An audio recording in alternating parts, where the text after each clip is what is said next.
Lucas and I were born rivals, with him always one step ahead, even down to being an inch taller. But when we hit secondary differentiation at 20, the tables finally turned. That 6 feet 3 inches, broad-shouldered giant Lucas actually presented as an omega, while I, true to expectations, became an alpha. I pinned Lucas against the wall, grinning. "Call me Daddy, and I'll let you go." "Luke, Ethan, you bastard," he spat, ripping off his scent patch. I dragged my tongue across his neck. "Keep barking and I'll claim you right here." His struggles weakened under my alpha dominance until he collapsed into frustrated curses. My fangs sank into his gland before I realized what was happening. Shit, I'd actually claimed Lucas. Panicking, I released him as blood bloomed across his collar. The guy who bench-pressed small cars crumpled to the floor. I caught him mid-fall, warm crimson pooling in my palms. "Didn't mean to." My voice cracked. "You shouldn't have struggled." His eyelids fluttered open. "You dared." "Just a scratch." I lied. Throat tightening. "Fucking physiology basics." His usual roar came out thready, desperate. "Let's get you to Mercy General. But swear you won't tell my parents." "No." "Come on, man. Dad'll murder me if he finds out I screwed up this fast. Please, Luke, I'll owe you forever. Be your damn errand boy. Just." He went limp. "Luke?" I shook him. "Don't die on me, bro." His lips moved soundlessly. Leaning closer, I caught the whisper, "Idiot. Can't go hospital." Sniffing back tears, I carried him toward his mansion. His grip suddenly tightened on my tie. "Ethan." Our noses almost touched. "Breathe a word about me being Omega." Yeah. Your macho image." I rolled my eyes at his death glare. "Secret's safe." The Harris Estates baby faced Butler gaped as I hauled in their unconscious air. "Mr. Ethan. Did you?" "Wasn't me." Heat crawled up my neck. How to explain his golden boy's Omega status and my accidental claiming? He gestured wildly at Lucas' prone form. "But our genius valedictorian. Perfect SATs. 20% body fat." "How?" "Because your young master is drunk." I blurted out the first excuse that came to mind. The Harris family butler kept nagging. "Minors shouldn't drink." "Ethan, was this your doing?" I clicked my tongue. "I haven't touched alcohol. Smell me if you don't believe it." The butler leaned in, confirming only Lucas reeked of liquor. Seeing his lingering suspicion, I prepared to hand over the 180-pound young master with 20% body fat. When the butler waved me off, I quickly pulled Lucas back. "Thank you for looking after our young master, Ethan," he said before scurrying away. Truth was, the rose wine scent clinging to Lucas was my pheromones. My scent patches hid my own traces. After tending to the bite mark on Lucas's neck, he remained unconscious. Having skipped every biology class, I had no clue how to handle this situation. My phone buzzed with a forum link, Omega Talk. I immediately created an account and posted, "What happens after temporary alpha marking?" Replies flooded in within minutes. "Congrats on your new hubby. Living the dream. My Omega. No more suppressants during heat. Just ask hubby for pheromone cuddles." "Hubby? Me? Lucas's husband?" My mind conjured Lucas batting his eyelashes. "Hubby, say something." I shuddered violently. A sensible answer finally appeared. Post-marking heats intensify. Use suppressants with alpha pheromones for faster recovery. Following instructions, I administered suppressants from the first aid kit and ripped off my scent patches, pressing Lucas against my chest. Running fingers through his fluffy hair, I pretended he was my golden retriever buddy. Surprisingly comfortable rather than repulsed. Was I missing buddy? It worked. Lucas's fever subsided, only to ignite my own. His wandering hand grazed my abs, sending blood rushing south. My eyes dropped lower and I leapt off the bed like electrocuted. Morning wood? For my bro? Staring at Lucas snoring like a chainsaw, I fled the room. Before 10, we'd been inseparable. Neighbors joked we were closer than twins. Then, in elementary school, I shared chocolate with my desk mate. Lucas saw. Our friendship died that day. Since his pettiness rivals the density of pores, He couldn't stand me sharing friendship with others. He said I'd become tainted and refused to be friends. I ran home crying, scrubbed myself raw through 3 showers, yet he still acted like I carried the plague. When his parents found out, they tanned his hide good. That's when he started hating me, becoming my sworn nemesis who'd trip me up at every turn for the last 6 years. After last night's chaos, I hadn't slept a wink. 3 icy showers did nothing. Ended up sitting in a frigid bathtub for half an hour before my nerves settled. Now the instigator stood dripping wet by my desk, looking disgustingly refreshed. Lucas barked at my slumped form with gym coach vigor. "Ethan, out here, now." Leaning against the lockers, I watched Lucas casually pocket his hands, complexion glowing. "What's up? If this is about gratitude, just lend me your new gaming console." He snorted. "Was it you who snitched to the butler about my drinking last night?" Recalling the incident and his thunderous expression, I patted his shoulder. "Don't mention it. Oh look, teacher's calling me." His fist yanked my collar backward, slamming me against concrete. "You realize Dad froze all my accounts?" Lucas seethed, breath hot with mint, making me survive on New Year's money for a month. "My stash was gone by January. You owe me cash. Now." Jasmine notes from his skin muddled my thoughts. Even furious, Lucas looked like some marble sculpture, almond eyes blazing, jawline sharp enough to cut glass, lips moving in that infuriating pout. Before realizing, I closed the distance, tasting wintergreen and rage. He shoved me off, flushed from collar to hairline. "Ethan, I'm telling your mom." First forced bonding, now this. Panic cleared my lust fog. "Wait, I'll pay. Use my meal card all month. How much you need tomorrow?" "Please, bro, don't rat me out." Lucas relented, softy that he was. My alpha status lasted half a day around him before crumbling. Now I fetched lattes and calculus notes like some Omega's errand boy, lower social standing than before our truce. Outsiders thought we'd buried the hatchet over childhood chocolate wars. My mom beamed at our mature reconciliation.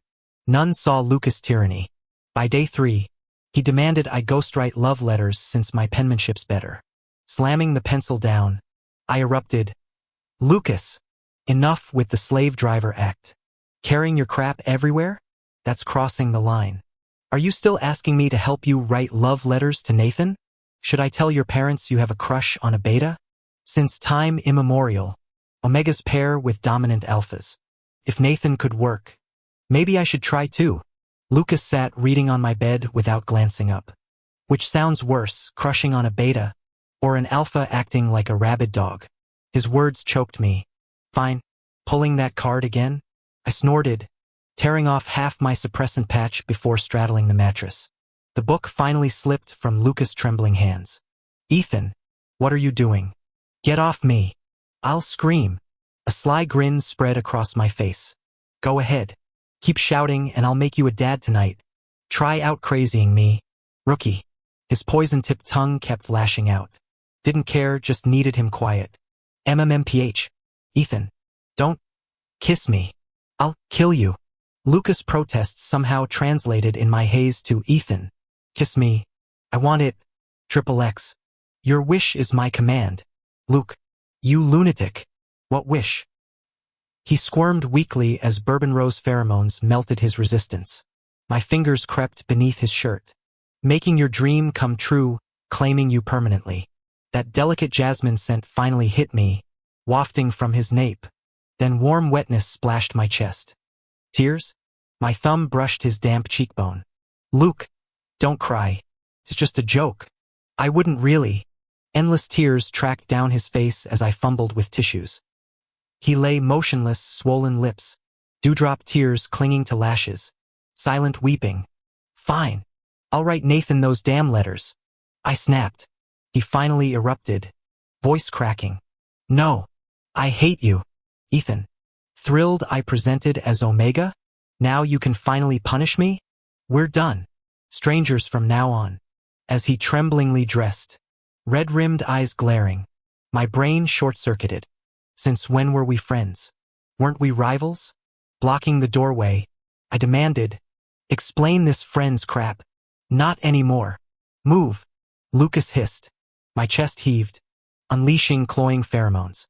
He crumpled to his knees. Disgusting. The whispered condemnation hit like thunder. I scrambled for fresh suppressants. Mom's shriek pierced through. Luke! What's happening? There stood Mrs. Parker, witnessing her alpha son pinning a trembling omega against the doorframe, the air thick with bourbon and jasmine. Wait, how did Lucas Harris, her tall and handsome eldest son, end up presenting as an omega?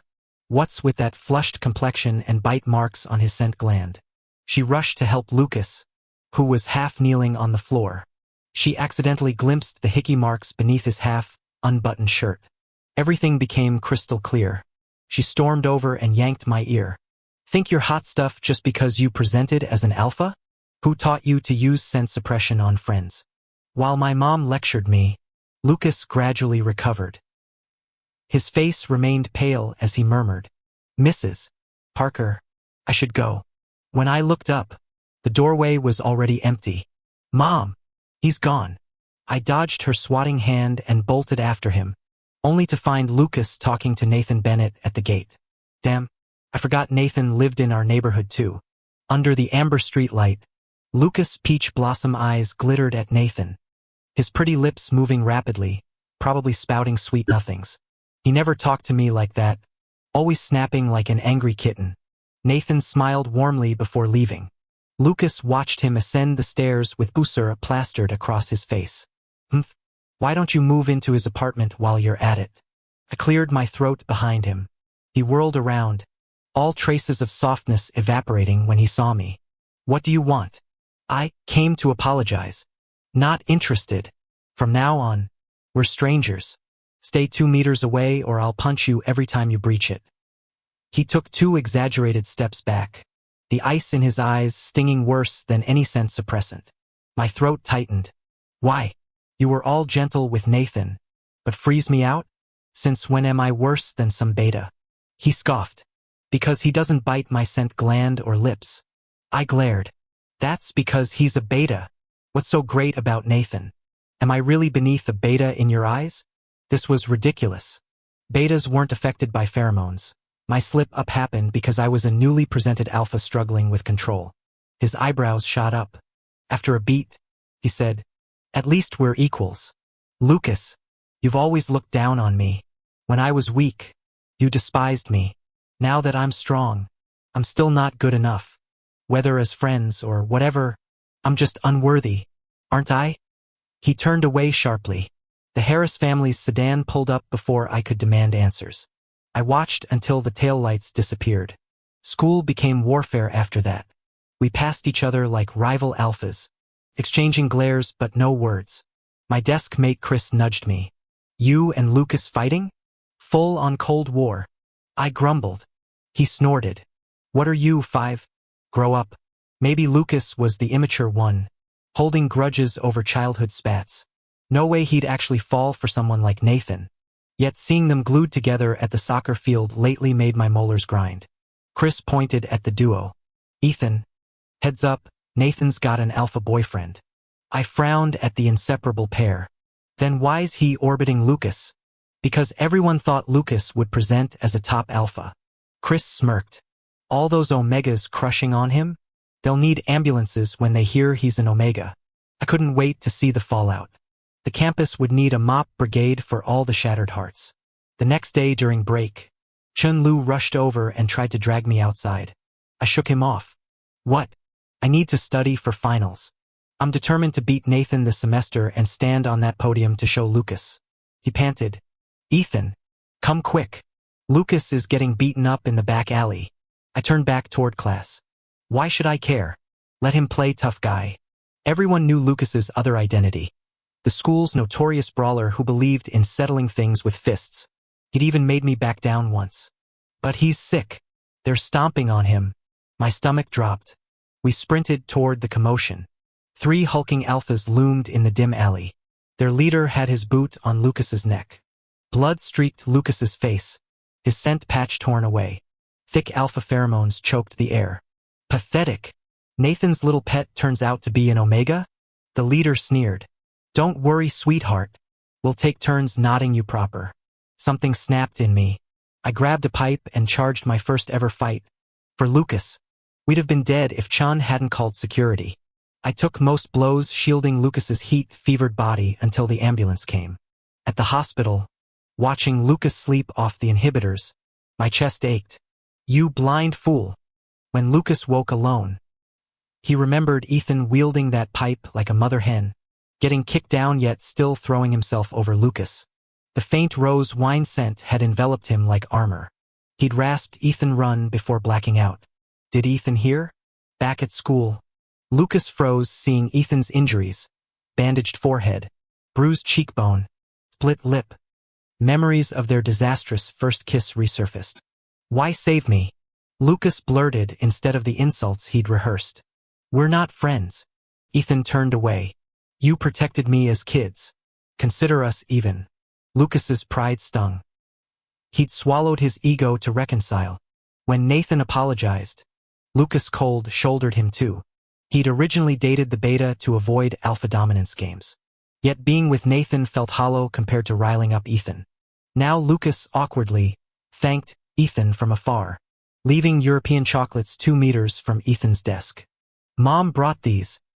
He'd announced loudly, maintaining their distance while covertly glaring at any alpha hassling omegas. Driven by my mission to save every delicate omega in the world, I prepared to charge into action. But Ethan grabbed my arm. What are you doing? I shook him off. Obviously, I'm being the hero here. Cut it out. Those two are just flirting. Don't be a third wheel. Ethan shoved me back into my seat. My jaw dropped as I watched. The alpha whispered something, making the omega rise on tiptoes to plant a quick kiss on his cheek. The alpha then returned the notebook with a smug grin while the omega clutched it to their chest, stealing shy glances. The scene felt hauntingly familiar. Lucas used to pull similar stunts with me, though his version involved demanding I call him daddy instead of kisses. An epiphany struck. I seized Ethan's hands. Master, I've seen the light. Bolting from the classroom, I raced through hallways and across the football field, memories of Lucas flashing through my mind. His sharp tongue contrasted with his unwavering support, always showing up with resources and backup whenever I needed it. I found him arguing outside the alpha restrooms. Luke, omegas belong next door. How dare you use our facilities? An alpha sneered. Mistakes happen. Must you humiliate me before every passerby? Lucas retorted, his scent patch trembling under the alpha's grip. I stepped between them. Back off. Teachers strictly forbid using pheromones to intimidate. Want me to report you?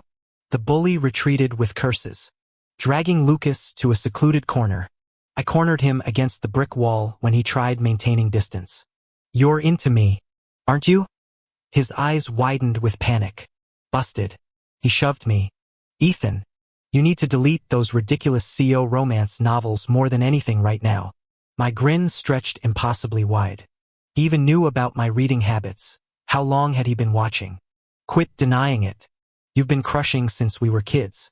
When I shared chocolate with others, you got jealous. All those times you picked on me then protected me. That was your twisted way of showing affection. I like you too, Luke. I embraced him fiercely. For once, he didn't resist, his arms sliding around me in surrender. Never imagined my rescued omega would be Lucas himself. By granting his secret wish, I'd officially become the world's most chivalrous alpha. Luke harbored countless secrets Ethan would never uncover. As children, he'd befriended Ethan precisely because the boy's gullible nature made him perfect for taking blame. When Luke stole sips of Sprite, leaving the dregs for Ethan, the fool actually thanked him. During punishment, Ethan tearfully appreciated Luke's solidarity in sharing time out. Ethan remained easily bribed, offer candy or cupcakes, and he'd do anything, until the day Luke gave him imported Belgian chocolates from his parents' European trip. Watching Ethan break half for his desk mate, Luke snapped. He snatched the chocolate and trashed it, ignoring Ethan's sobs while spewing childhood's cruelest insults. To Luke, Ethan had been like underwear, strictly personal property. The betrayal made Ethan dirty, unworthy of friendship. Thus began their complicated dance. Luke tormented Ethan for entertainment, relishing those tears, yet always materializing when real trouble struck. Their bond thrived on push and pull, a contradiction only Luke understood. He hated sharing Ethan, yet couldn't quit him. As Ethan grew older, he stopped crying and would only hit Lucas when bullied. Lucas had always been taller by half a head. To him, Ethan resembled a feisty kitten, annoying yet endearing. He'd assumed Ethan would present as an omega, planning to mock him mercilessly. But when the day came, his world flipped. He became the omega instead. His first thought, would Ethan laugh at him? No matter, he'd still outmatch Ethan. Yet a new fear emerged. What if strong alphas threatened Ethan's safety? While agonizing over this, Ethan stumbled into his room reeking of alcohol, eyes bloodshot and voice trembling. "Ethan, I have a fever. Think I'm dying." This became Lucas' most humiliating day at 20. Ethan had presented as an alpha. Beneath the disappointment flickered unrecognized relief. Chen-Lu noticed first. "Ethan, you've got balls." He marveled, thumbs up flashing. "Lucas is the most high-maintenance omega I've seen." "Eh?" Ethan scratched his cheek. "He's just a bit short-tempered, sharp-tongued, overly meticulous, and hard to get along with. Otherwise tolerable. Mom discovered us during thesis prep. Lucas hauled me onto his lap, demanding proper begging. When our lips met, the door swung open, revealing Mom's frozen smile and retreating fruit platter. Dinner brought the talk. "I support your relationship, but why are you the bottom?" "What bottom? He's heavier," I protested before fleeing. Mom started serving suspicious tonics for senior year. The consequences hit during study session. Lucas' jasmine scent became irresistible. "Luke." I buried my face in his neck. "Bed. Now." "Christ. Ethan." He shoved my rutting form away. "Tell your mom to stop the supplements." Lucas Harris rarely yielded, lying still as I embraced, kissed, and caressed him. By the time he realized something was wrong, it was too late. Teeth clenched. His voice fractured. "Ethan, you dared trick me? You'll regret this. I'll kill." I silenced his protests with a kiss. "Would you really, Luke?" The next morning, I gazed at Lucas beside me. His entire body saturated with my pheromones, his scent gland permanently marked. Wrapping my arms around him blissfully, I murmured, "Sweetheart, I adore you." He turned away, grumbling, "Get lost. I don't associate with beasts." Burying my face in his hair, I chuckled low in my throat. At our college graduation, Lucas' parents attended the ceremony. My mother immediately dragged me to arrange a marriage proposal with the Harris family. Both families approved instantly, finalizing our engagement with plans to marry in 2 years. But fate accelerated our timeline. Lucas emerged from the bathroom clutching an omega pregnancy test, eyes bloodshot and voice trembling. "Ethan, I'm pregnant." Victory. I'd made Lucas a father at 20. Though he pummeled me mercilessly afterward, unlike our childhood scuffles, I laughed through every punch. My parents berated me harshly, yet we proceeded with a shotgun wedding. Post-nuptials, Lucas delivered a baby boy. I'd hoped for a sweet omega, but he prayed for an alpha, fearing an omega child might face bullying. Regardless of designation, I cherish any child Lucas gave me. After all these years, I'd finally caught up to Lucas.